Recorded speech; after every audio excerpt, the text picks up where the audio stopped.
Hello à tous, bienvenue dans cette nouvelle vidéo. On a vu que la vidéo précédente sur le sol vous avait beaucoup plu, donc ça nous fait énormément plaisir. C'est vrai que c'était long, mais le rendu est vraiment top. Aujourd'hui, on change un peu de sujet. Mélissa va finir le petit bout ici maintenant que le map est bien sec. Et moi, pendant ce temps-là, je vais monter les cadres de porte, donc des toilettes et du bureau. Donc c'est les deux cadres de porte qui vont aller là et là. Et quel est le programme de l'assistante? Toujours le même, le petit dodo.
Devinez qui a dû aller à Leroy Merlin pour racheter un pistolet? C'est Bibi! La cartouche qui était dessus, elle est morte. Le pistolet, il est mort. Donc j'en ai racheté un. Et j'en ai même pris un deuxième au cas où. Ouais, j'ai pas envie d'y retourner tous les jours non plus. Je sais pas pourquoi, je suis un consommateur de pistolets.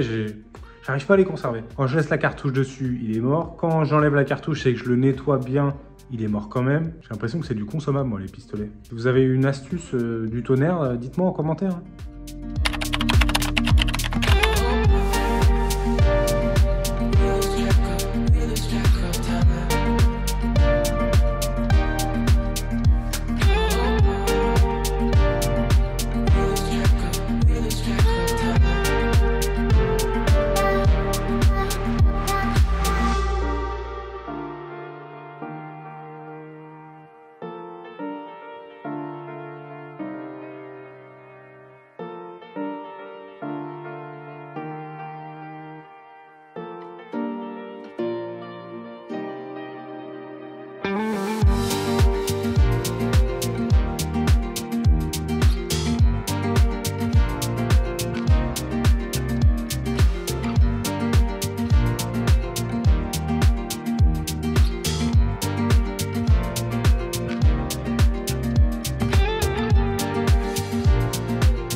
Moi j'étais super content, j'ai pas mis longtemps franchement à poser les deux portes là, des toilettes et du bureau.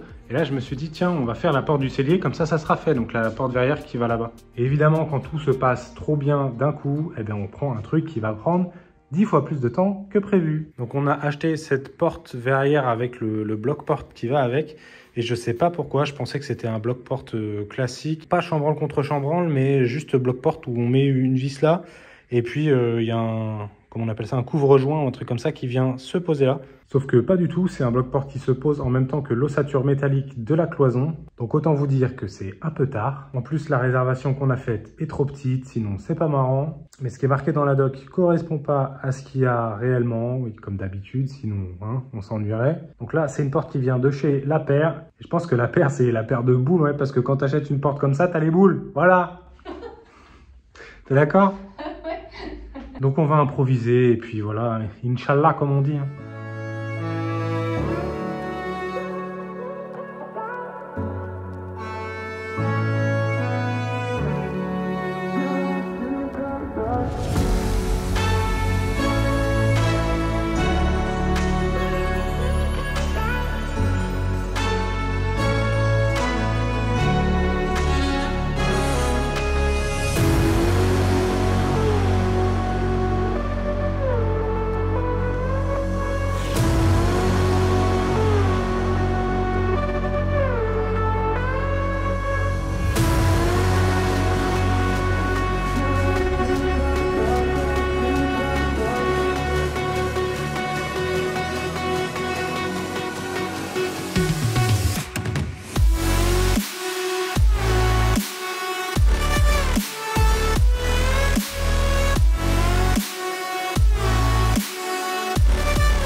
Donc vous l'avez vu là, on a recoupé clairement dans la largeur le montant ici. Bon ça va, il nous reste quand même 2 cm à peu près de matière, donc ça va tenir normalement. On a essayé de réfléchir.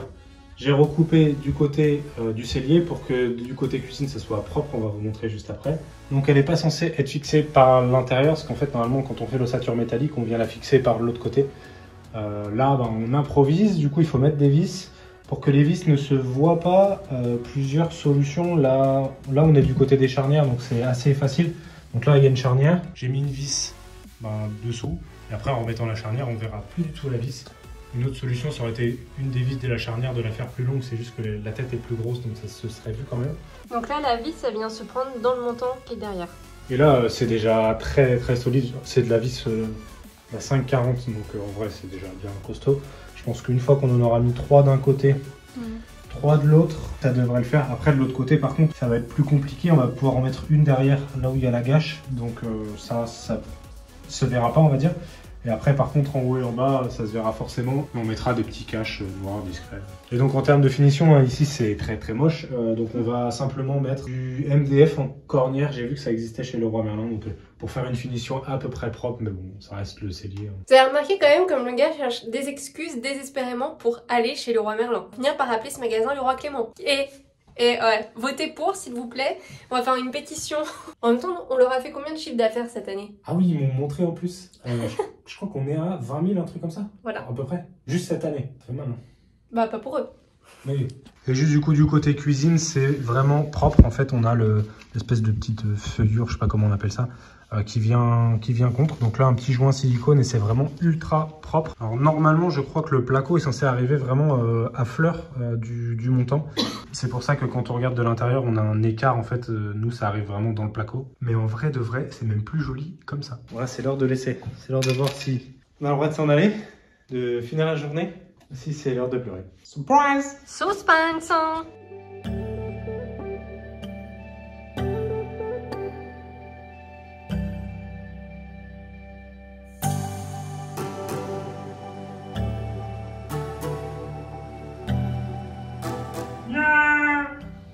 Qu'est-ce qui se passe? Ça se passe pas. J'ai l'impression que c'est que celle-là. On a modifié la cale, le montant il fait un petit peu l'arrondi comme ça, mais c'est normal, je sais pas pourquoi. Maintenant, quand on ferme... Maintenant, on met les poignées et ce soir, on se taille. Voilà le résultat de la porte derrière, on est vraiment trop contents. Clem a ultra géré comme d'habitude. Il a réussi à rattraper une situation quasi impossible et du coup le rendu est vraiment ultra cool. Donc là ici on a choisi une porte verrière contrairement aux autres portes full bois parce qu'on voulait pouvoir conserver dans la pièce de vie la luminosité de cette fenêtre et garder voilà tout ce pan de mur lumineux. Donc on est plutôt content de notre choix.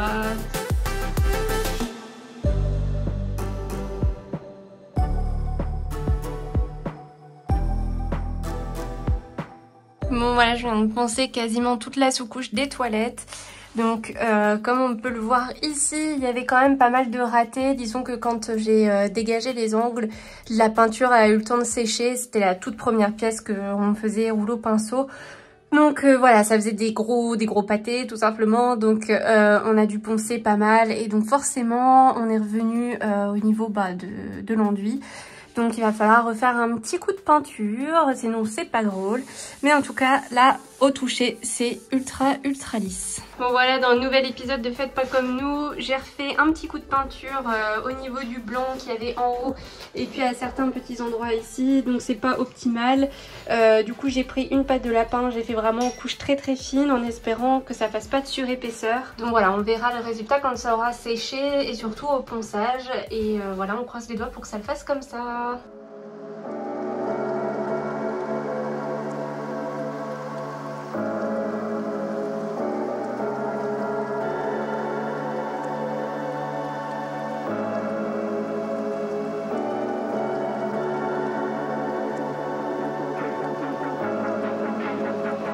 Réfléchis. Bon, le patron est en train de couper là les plaintes qui vont aller dans les toilettes. Parce que oui, les amis, nous allons enfin avoir des toilettes. Oui, vous allez me dire, pour l'instant, on fait que les plaintes. D'accord, mais c'est quand même un début.